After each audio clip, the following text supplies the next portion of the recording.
Kwento ng White Lady sa Balete Drive. Sa kasaysayan ng Maynila, maraming mga kwento ang naipasa-pasa tungkol sa mga multo at kababalaghan. Ngunit isa sa mga pinakatanyag ay ang kwento ng White Lady sa Balete Drive. Sa bawat kanto at sulok ng lugar na ito, naririnig ang mga bulong at takot ng mga tao na nakakita sa kanya. Ang sumusunod na kwento ay isa sa mga pinakakilabot na karanasan tungkol sa White Lady. Ang gabing di malilimutan, noong dekada 80, isang batang estudyante na nagngangalang Angela ang umuwi ng gabing-gabi mula sa isang kasiyahan sa bahay ng kanyang kaibigan. Si Angela ay isang masayahing dalaga, hindi madaling matakot at palaging bukas sa mga bagong karanasan. Subalit ang kanyang lakas ng loob ay sinubok ng gabing iyon. Habang papauwi si Angela, sumakay siya sa isang pampasaherong jeep na tanging siya lamang ang sakay.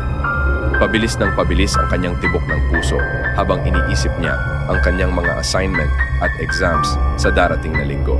Di nagtagal, naramdaman niyang lumalamig ang paligid at tila ba sumasama ang kanyang pakiramdam. Nang malapit na siya sa Balete Drive, napansin niyang parang may malamig na hangin na dumadampi sa kanyang balat.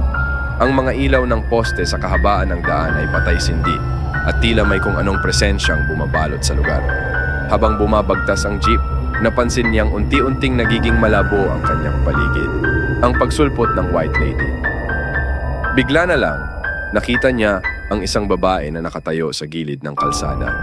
Ang babae ay nakasuot ng mahaba at puting damit, tila lumulutang sa hangin. Ang kanyang buhok ay mahaba at tumatakip sa kanyang mukha. Agad na kinabahan si Angela, ngunit hindi siya makaalis dahil mabilis na patakbo ang jeep. Sa kanyang pagkagulat, huminto ang jeep. Biglang umakyat ang White Lady. Umupo ito sa likurang bahagi ng jeep. Ilang upuan lang ang layo mula kay Angela. Hindi siya makagalaw, hindi makapagsalita. Ang takot ay bumalot sa kanyang buong katawan. Sa kanyang peripheral vision, napansin niyang tila walang ulo ang babae. Dumating ang punto na di na niya matiis ang kanyang takot. Bumaba siya ng jeep sa pinakamalapit na kanto kahit pamalayo pa ito sa kanyang bahay.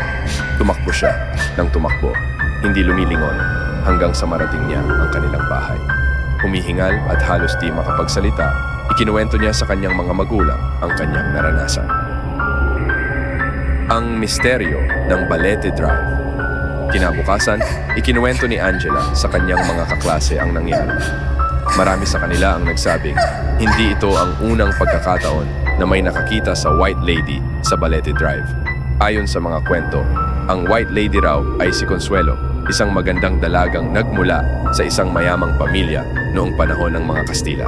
Siya ay napilitang magpakasal sa isang lalaking hindi niya mahal at sa kabila ng kanyang pagtutol, siya ay nagpakamatay sa mismong gabi ng kanyang kasal. Simula noon, ang kanyang kaluluwa ay naglalakbay sa Balete Drive, naghahanap ng hustisya at paghihiganti. Marami na ang nagsabing nakakita sa kanya, mga driver ng taxi, mga naglalakad sa kalsada at maging mga residente ng lugar. Ang paglaya ni Consuelo sa takot at pag-aalala para kay Angela, nagdesisyon ang kanyang pamilya na magpatulong sa isang albularyo upang mapawi ang ligalik sa kanilang anak. Ang albularyo ay nagbigay ng ilang payo at ritual upang hindi na muling guluhin si Angela ng White Lady.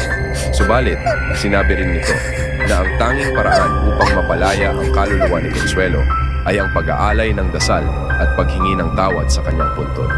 Isang gabi, nagtipon-tipon ang pamilya ni Angela at ilang mga kaibigan upang mag-alay ng dasal sa puntod ni Consuelo. Habang sila'y nagdarasal, nakaramdam sila ng malamig na hangin na dumaan at sa kanilang harapan ay lumitaw ang White Lady. Ngunit sa pagkakataong ito, hindi na siya nakakatakot. Ang kanyang mukha ay maamo at tila nagpapasalamat. Nagdasal sila ng taimtim at humingi ng tawad para sa mga pagkakasala ng nakaraan. Sa huling dasal, unti-unting naglaho ang White Lady at isang liwanag ang bumalot sa lugar. Simula noon, hindi na muling nagpakita ang White Lady sa Balete Drive. Ang katapusan si Angela ay nakabalik na sa kanyang normal na buhay, ngunit ang kanyang karanasan ay nagsilbing paalala na may mga bagay sa mundo na hindi natin lubos na nauunawaan.